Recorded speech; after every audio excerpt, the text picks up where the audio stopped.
What is subject to?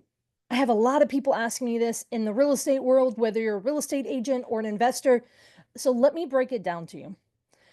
Buying something subject to, the very first thing you need to know about that in real estate is that it is simply a disclosure. Whether you're a real estate agent who has helped people buy property subject to, or you're an investor yourself who have bought properties, it is super important to understand that every property you have bought or helped someone buy was bought subject to already. But the question is, what was that disclosure? Most typically is when a property is sold subject to the unpaid property taxes for the year, right? You prorate the seller's property tax and then the buyer's responsible at the end of the year. That's something, maybe it's subject to an easement or right of way. Or if you're an investor and you're buying a property where there's already a tenant in place, it is buying subject to that lease. But the most common use of the phrase subject to in real estate refers to buying subject to the existing mortgage. Now, obviously, that's a mouthful. So let's go ahead and break down what is subject to. That's just going to be the shortened phrase we're going to use. But because it is a disclosure, it's important to understand subject to what. And so that should always be your first question so that everyone is on the same page. Now, traditionally, subject to, when someone buys or sells real estate subject to an existing loan, what happens is traditionally the title would transfer. So let's just say the seller will transfer the property to me. Okay. But the loan that they have is going to stay in place. So let's just say they have a loan with Chase Bank. Now, that's a loan that they went and qualified for. It could be a loan that's very recent. It can be a loan that they've been paying on for 15 years. You see, that can all vary. So, but buying subject to that loan staying in place, meaning the title transfers, but I'm not getting clear title. That title has the disclosure that there is a mortgage staying in place that did not get paid off at the transfer of title. So that is something that's really important to understand. Traditionally, that is what it looks like. Now, let me explain it a step further. There are two relationships happening here. There is the relationship that at the closing table, when I do a subject to transaction, the seller and I enter into basically paperwork agreements that I'm going to make the payments on their loan on their behalf. So we have a formal relationship. The second relationship is the relationship that was originally, with the seller and Chase. Let's just say Chase is who the mortgage is with, but you can insert Wells Fargo, whoever. That is the formal relationship. They went and qualified for the loan, they signed the mortgage documents, all of those things.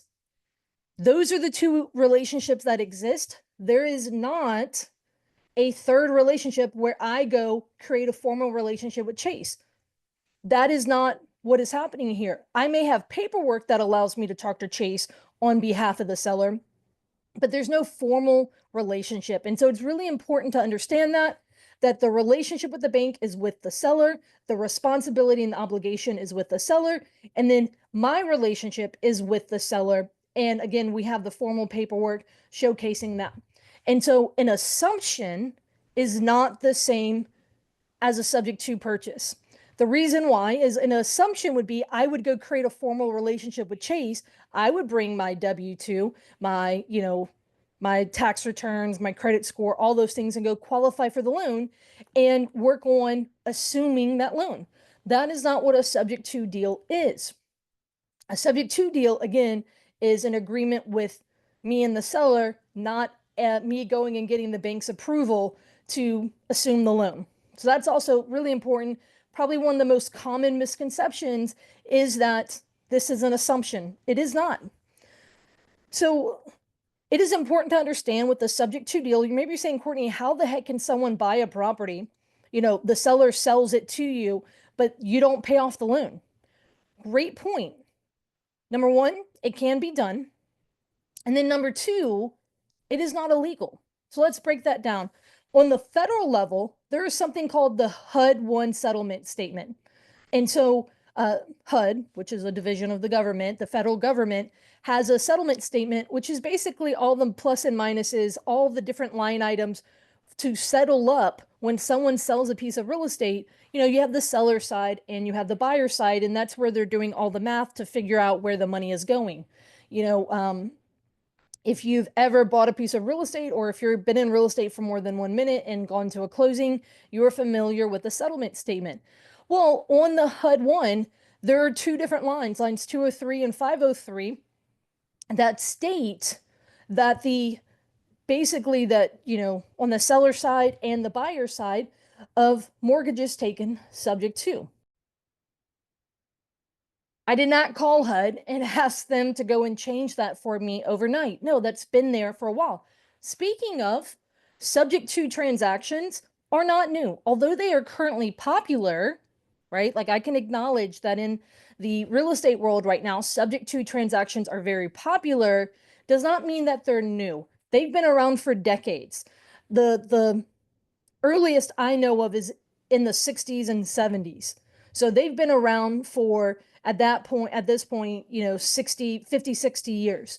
And so probably even before that, but I know for a fact in the 60s and 70s that subject to transactions were happening. How do I know that? Because my mentors have been investing since the 60s and 70s, and they tell me stories how they were doing subject to transactions all the way back then. Also, by the way, they were real estate agents and real estate brokers, and they shared how in the retail world in the 70s and into the 80s, when the market was difficult, they were helping on the retail side people buy and sell subject to.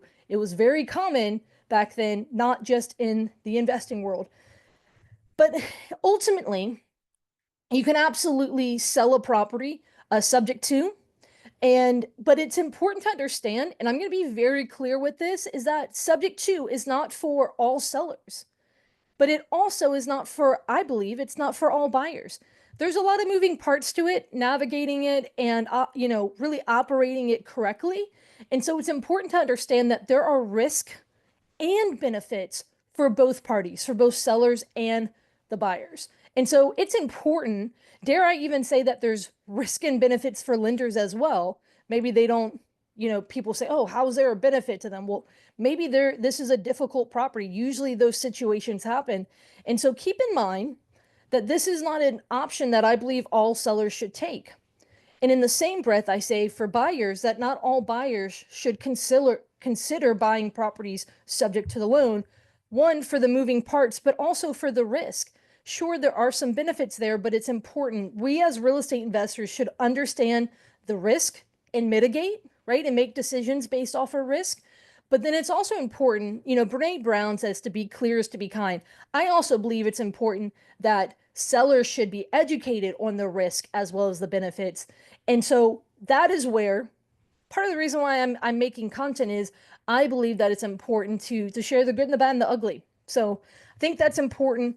As a reminder, it is legal to my, real estate agent friends. Like I'm not a licensed real estate agent, but I did go and attend the class here in the greater New Orleans area. I did pull out my training material. Actually, it's right here on my desk. And so this is from when I took the class, I think in 2023. And sure enough, they had a very small section on subject to financing. And I promise you, it wasn't underneath the section that said mortgage fraud. So usually real estate agents don't get adequate training on creative financing. I will be the first to say that because I do my best to help our real estate agent friends understand these methods. But it's important to understand it's been around for decades. It is not illegal, but it's also not the best fit. And so it's important to understand the risk and benefits. So with that being said, I want to share some more concepts around subject to, the risks, the benefits, but this video is getting long enough. If you like what you're hearing so far, or if you're interested in learning some more, make sure you subscribe. I'm often putting out content, and my hope is to break it down to where it's easy to understand that it is also something where we're not hiding anything. It's all being put out there, and I want to do my best to help educate the public, both investors and my real estate professional friends, whether you're an agent, lender, title attorney, insurance agent, you name it. My goal here is to be a helper. So guys, thanks so much for tuning in. Have a great day and see you tomorrow.